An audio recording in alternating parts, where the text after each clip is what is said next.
Assalamualaikum warahmatullahi wabarakatuh. Bismillah walhamdulillah. Allahumma salli ala sayyidina Muhammad wa ala alihi wa sahbihi ajma'in. Salam 22 Ramadan 1441 Hijrah.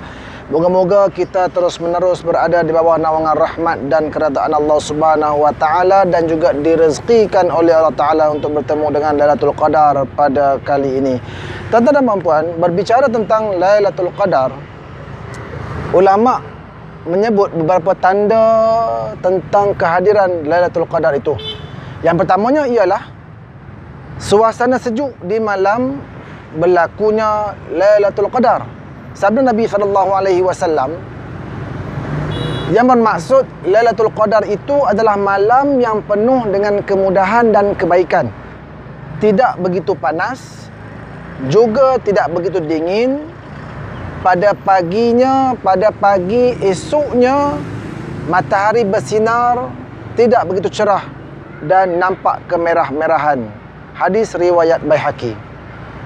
Antara lain yang disebut oleh ulama juga, tanda-tanda kehadiran Lailatul Qadar itu ialah suasana yang tenang pada malam tersebut. Saat tibanya Lailatul Qadar, suasana terasa sangat tenang, sangat damai. Tidak ada kebisingan, tidak ada bunyi unggas, tidak ada salakan anjing. Semuanya itu dapat dirasai oleh orang-orang yang mana pada malam itu dia bangun dan bermunajat kepada Allah Subhanahu wa taala. Dia akan rasa malam itu rasa lain sangat daripada yang lain. Firman Allah Ta'ala, tanazzalul malaikatu war-ruh fiha bi'izni rabbihim min kulli amr. Pada malam itu, malam Al-Qadar itu, para malaikat dan juga Jibril alaihissalam akan turun ke bumi dengan izin Allah Subhanahu wa taala. Ulama menyatakan bahawa malaikat ini turun membawa rahmat dan keberkatan daripada Allah Subhanahu wa taala, menyebabkan penduduk-penduduk bumi akan terdiam ataupun akan senyap untuk menikmati pemberian daripada Tuhannya, yakni Allah Subhanahu wa taala. Yang ketiga, antara tanda yang disebut oleh ulama nyatakan bahawa berlakunya Lailatul Qadar ialah suasana malam yang cerah. Diriwayatkan bahawa malam saat berlakunya Lailatul Qadar itu, langit akan nampak cerah, langit akan nampak terang daripada biasa, dan sudah pastinya pemandangan itu adalah pemandangan yang indah. Hal ini disebut oleh Nabi SAW, malam itu adalah malam yang cerah, iaitu malam Lailatul Qadar. Dan tanda-tandanya ialah pada pagi esoknya matahari terbit berwarna putih tanpa sinar yang menyorot. Hadis riwayat Muslim. Berkaitan dengan matahari yang bersinar ataupun matahari yang terbit pada keesokan hari selepas Lailatul Qadar itu, ulama juga menyebut bahawa apabila berlakunya Lailatul Qadar pada malam tersebut, pada keesokan paginya matahari akan terbit seperti biasa, tapi dengan sinarannya yang lembut, tidak menyilaukan. Dia akan terbit dalam sinaran yang sangat mendamaikan. Sebahagian ulama menyebut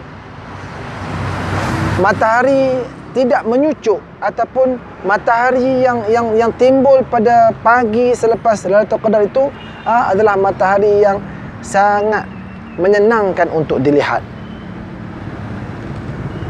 Dalam sebuah hadis, Nabi SAW menyebut Lailatul Qadar adalah malam yang cerah. Lailatul Qadar ialah malam yang cerah, tidak panas dan tidak dingin. Matahari pada hari itu pula bersinar kemerah-merahan lembut. Sebahagian ulama yang lain pula mengatakan sinaran matahari pada sesudah berlakunya Lailatul Qadar itu disebabkan oleh sayap-sayap malaikat yang melindungi cahaya matahari tersebut. Kenapa?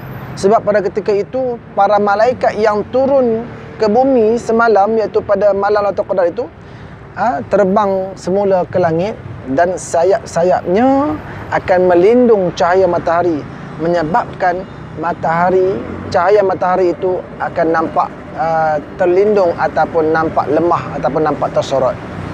Tuan-tuan dan puan-puan, walaupun tanda-tanda ini disebut oleh para ulama melalui sumber-sumber Al-Quran dan sumber-sumber hadis Nabi SAW, apa yang penting bagi kita ialah bukan tandanya, tetapi ialah memperolehi Lailatul Qadar itu. Kalau kita tak dapat tanda pun tak apa, asalkan kita dapat Lailatul Qadar tu. Sebab itulah Nabi suruh sangat-sangat kita berusaha pada 10 malam yang terakhir dalam bulan Ramadan untuk mendapatkan Lailatul Qadar. Jangan cari tanda dia.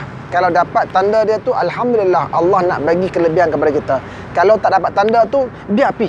Tak apa, asalkan setiap malam 10 malam terakhir dalam bulan Ramadan tu kita bangun, kita beribadah, kita beramal kepada Allah Subhanahu Wa Taala. Tuan-tuan, moga-moga salah satu daripada 10 malam yang kita bangun dalam bulan Ramadan itu terjadinya qiyamul lail, terjadinya Lailatul Qadar, dan kita akan mendapat ganjaran pahala beramal selama 1000 bulan. Moga-moga Allah merezekikan kepada kita untuk bertemu dengan Lailatul Qadar pada tahun ini, dan moga-moga kita mendapat rahmat dan keberkatan yang dibawa oleh para malaikat yang turun ke bumi ketika mana berlakunya Lailatul Qadar tersebut. Selamat beramal.